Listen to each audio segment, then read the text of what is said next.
Assalamualaikum warahmatullahi wabarakatuh. Sahabat sekalian, pernahkah kita berpikir mengapa ada orang yang bekerja siang malam tapi hidupnya terasa sempit?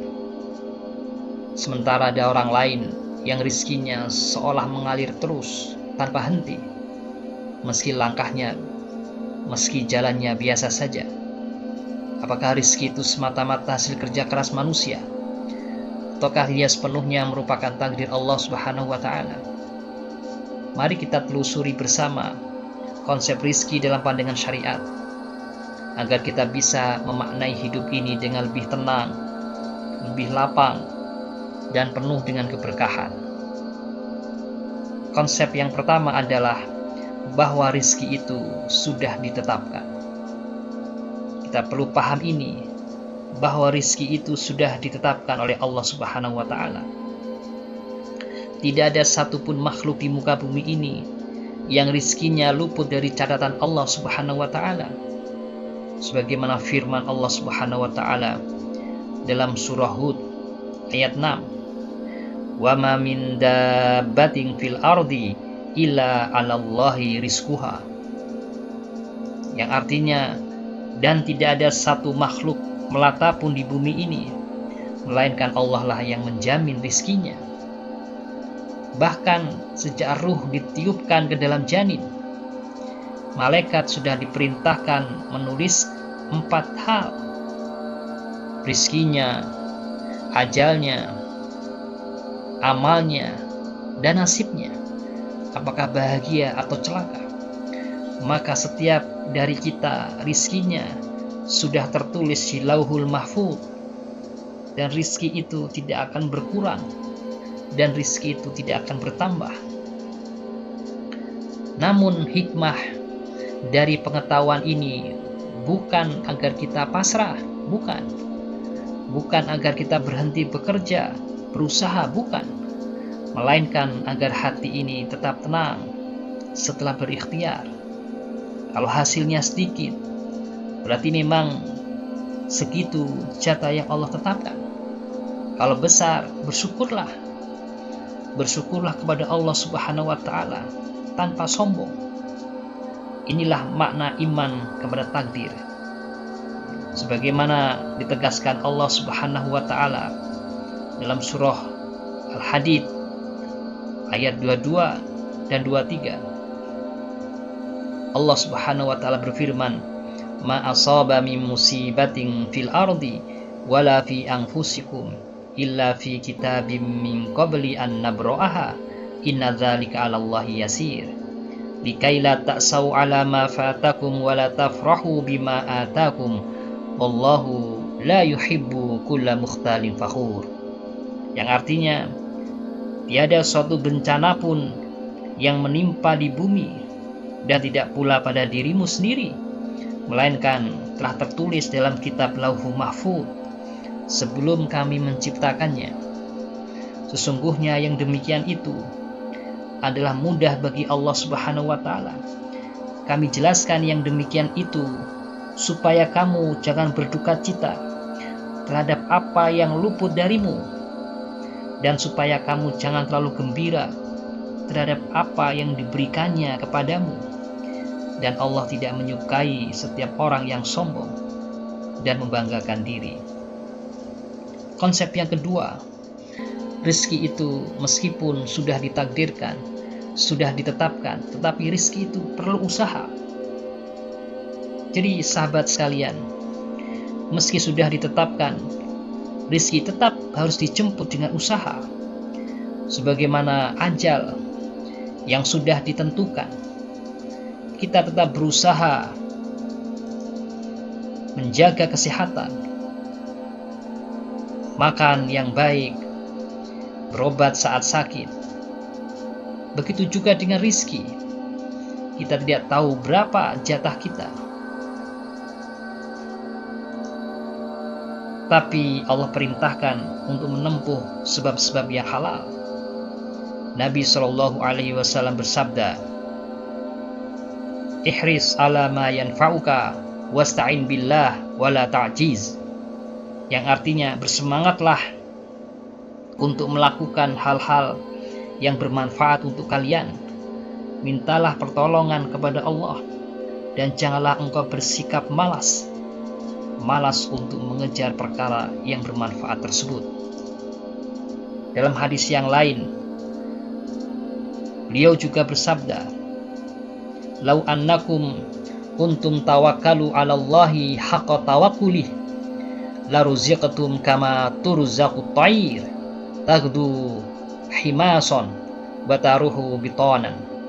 Sungguh, seandainya kalian bertawakal kepada Allah dengan sebenar-benar tawakal, niscaya kalian akan diberikan rizki sebagaimana burung-burung diberi rizki. Mereka berangkat pagi dalam keadaan lapar dan pulang sore hari dalam keadaan kenyang. Hadis riwayat Imam At-Tirmidzi, Ibnu Majah, dan yang lainnya. Dan hadis ini dinilai sahih oleh Syekh Muhammad Nasiruddin Al-Albani. Jadi sahabat sekalian, kalau kita lihat, kita cermati, burung itu tidak duduk diam menunggu. Ia bergerak, tapi hatinya bergantung penuh pada Allah Subhanahu wa Ta'ala. Begitulah seharusnya seorang muslim, seorang mukmin, bekerja keras, tapi hatinya tidak bergantung pada hasil, melainkan kepada yang maha memberi hasil. Selanjutnya, konsep yang ketiga, makna luas dari rizki. Seringkali kita mengira bahwa rizki itu hanya berupa uang dan harta. Padahal dalam pandangan Islam, rizki itu sangat luas. Syekh Abdurrahman bin Nasir As-Sa'di menjelaskan bahwa rizki duniawi didapat oleh semua manusia, baik itu oleh mukmin maupun oleh yang kafir. Namun rizki hati, yaitu ilmu, iman, dan rasa cinta kepada Allah, dan ketenangan dalam ibadah, itu hanya Allah berikan kepada hambanya yang Allah cintai. Rasulullah SAW bersabda dalam hadis yang sahih riwayat Imam Bukhari, Rasul menjelaskan, "Wa ma'u'tiya ahadun ata'an khaira wa awsa'a minas sabr," yang artinya tidak ada pemberian yang lebih baik dan lebih luas daripada kesabaran.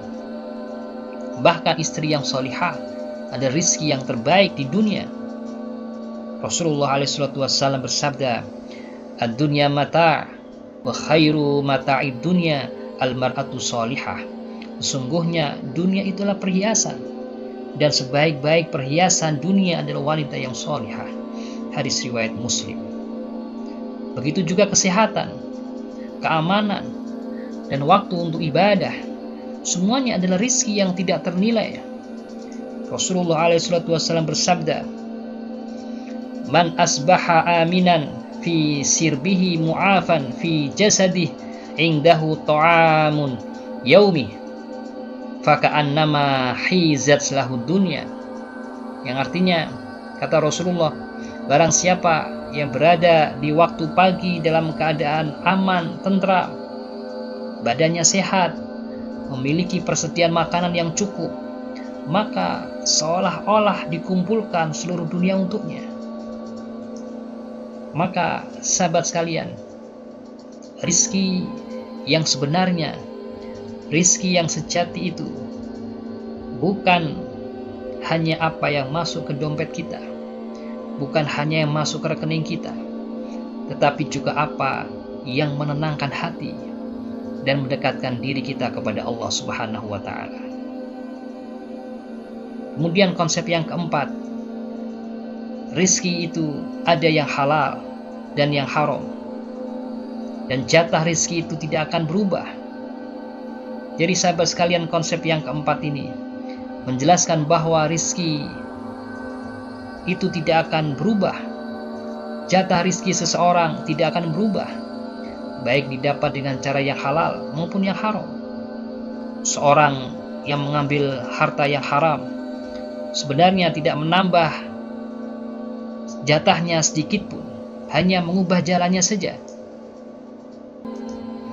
andai ia bersabar dan menempuh cara yang halal, maka jumlahnya juga sama, tapi penuh keberkahan.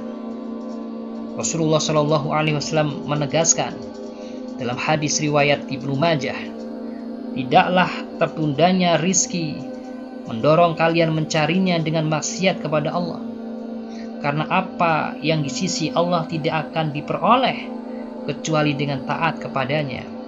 Maka hati-hatilah ketika rizki terasa lambat datang, ketika rizki terasa sempit. Jangan sampai tergoda melakukan jalan yang haram, sebab bisa jadi yang terlambat itu sedang Allah siapkan untuk menjadi lebih berkah.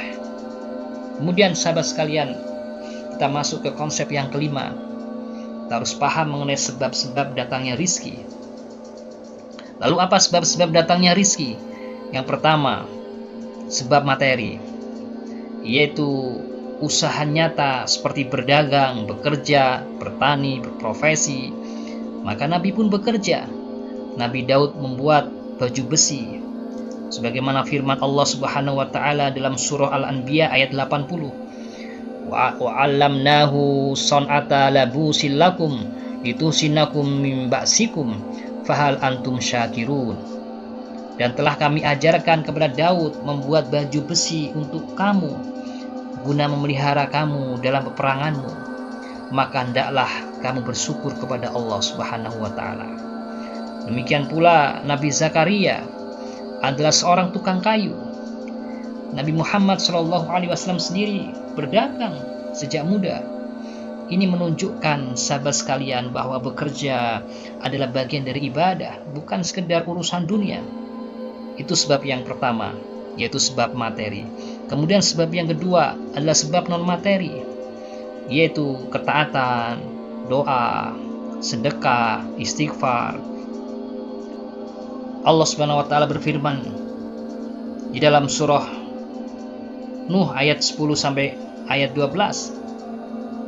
Allah berfirman kepada kaum Nabi Nuh, "Wa qultu astaghfiru rabbakum innahu kana ghaffara yursilis samaa 'alaikum midrara wa yumdidukum bi amwali wa banina wa yaj'al lakum jannatin wa yaj'al lakum anhara."